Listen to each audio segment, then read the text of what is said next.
All right, Daniel, so I guess when these families are considering onshoring their offshore trusts or moving their offshore trusts to the US as their primary jurisdiction, what are they typically considering? Do they usually have US beneficiaries, or kind of are there some other factors that might trigger that? Yeah, most of the trusts that we're migrating or through decanting or some other method, moving them into the United States from an offshore jurisdiction, I would say most of them have, U.S. beneficiaries. A couple of the primary reasons that we see that families want to move them in is one big one are potential disclosure requirements in the offshore jurisdictions. In terms of reporting to the government, who the beneficiaries of the trust are, what the extent of the beneficial interests are in the trust, disclosing the names of the beneficiaries. Some of the offshore jurisdictions, it's my understanding, either are going to be subject to disclosure rules developed by the European Union or other jurisdictions, or even if they're not directly subject to those laws, that countries in the EU are, put pressure on these offshore jurisdictions to adopt similar or the same disclosure requirements as a condition of the EU countries doing business with the offshore jurisdiction, kind of leaving the offshore jurisdictions with no choice but to comply and institute the same type of disclosure regime, which may not be in the best interest of the family and what they want in terms of privacy. The United States, still, at least currently, I think, is able, at least at this stage, to, including jurisdictions like Delaware and other jurisdictions in the United States, are able to, keep those privacy features in place, where specific details about the trust, the beneficiaries, how much the trust is worth don't necessarily have to be disclosed to state or federal authorities, other than tax filings, which may be needed. So one of the big reasons that we come across a lot with families is this idea of privacy and disclosure requirements not being as rigid or as strict in the United States, in particular in jurisdictions like Delaware, South Dakota, Nevada, other jurisdictions that are popular for trust business in Delaware. The second reason that I see is that there is some concern, perhaps about the offshore trustee and how easy they may be to work with. Now, admittedly, I'm only seeing the ones where there's a problem. So the ones that want to move from the offshore jurisdictions to Delaware because there's some issue with the administration of the trust,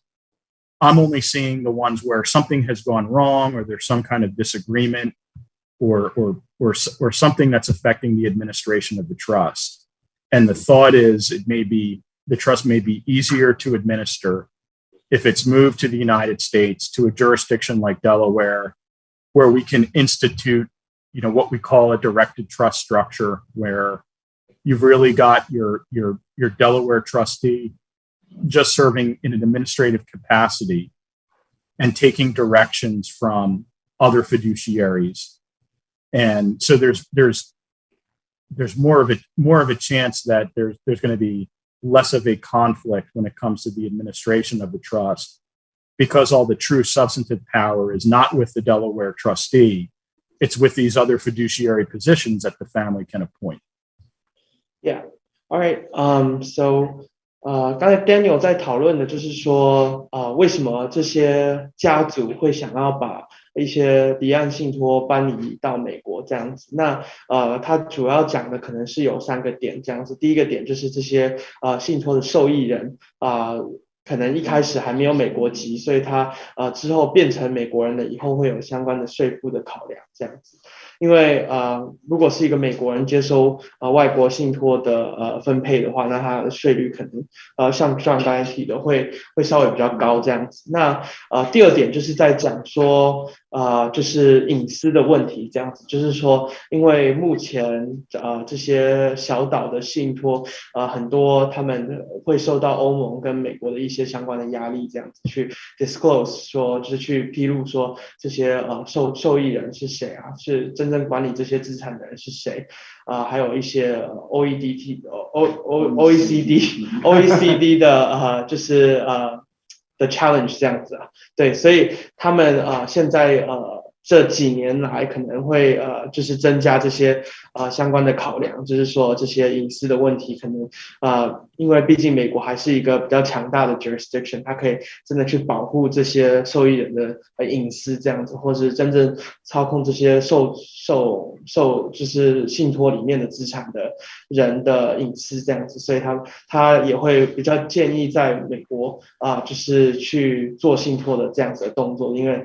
这个隐私问题目前看起来他认为是蛮多家族会去考量这样子相关的问题这样子。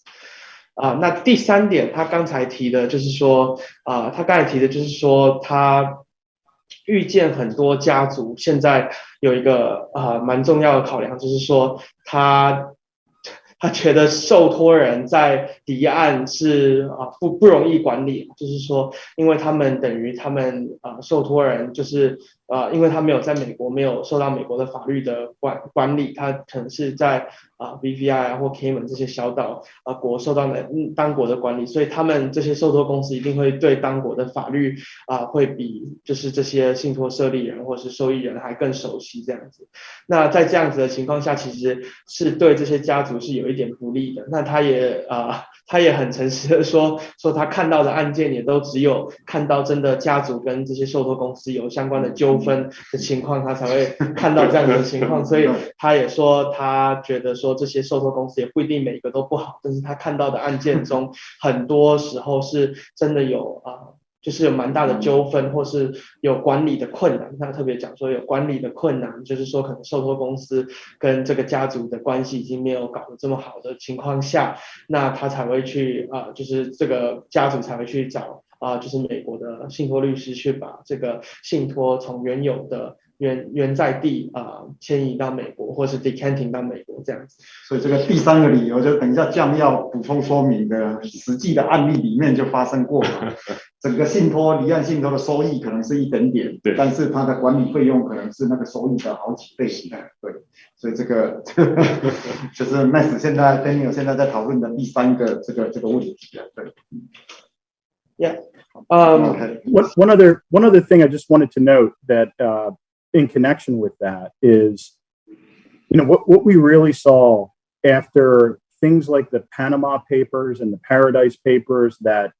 disclosed that lots of high-profile, famous individuals, that some of which were, government officials in various countries,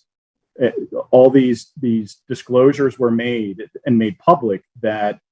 these well-known individuals had created offshore trusts where we're doing business in these offshore jurisdictions, and rightly or wrongly, there was a negative reaction to that. Even though what they were creating, these trust structures that they were creating in these offshore jurisdictions look a lot like or very similar to the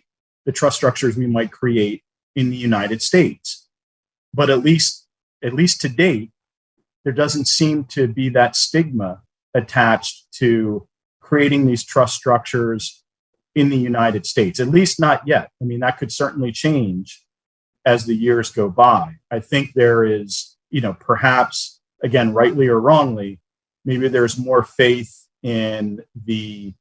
U.S. judicial system that, these trust structures are going to be vetted. And if there are any questions or any issues, it's going to go through the typical process that it would go through in the United States with, various courts eventually looking at these questions, the statutes possibly being updated on a federal level.